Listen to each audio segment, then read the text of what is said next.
ngayong gabi, ibigay natin ang lahat-lahat. Huwag niyong wala kayong itatago kasi alam natin si Lord, nakikita niya ang lahat.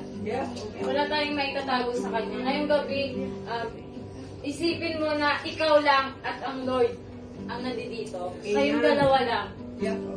Na, Lord, magpasalamat ka na, Lord. Maraming salamat, Panginoon. Thank you, Lord. Huwag kang mahiya.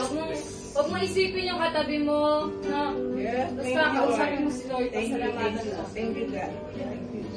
Galing nga ni Lord eh. No? Yun sa Bible, yung naglakad siya sa tubig. No? Nothing is impossible talaga sa Kanya. Hallelujah! Kasi lahat sa Kanya ay kaya niyang gawin. Yes! Amen.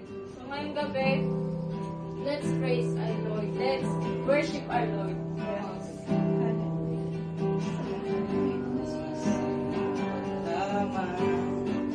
Sa libong buhay, hindi pagkakait lahat sa'yo ibibigay.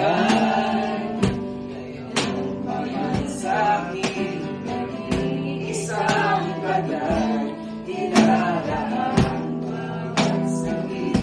Ikaw mang ibigin ka, nang wala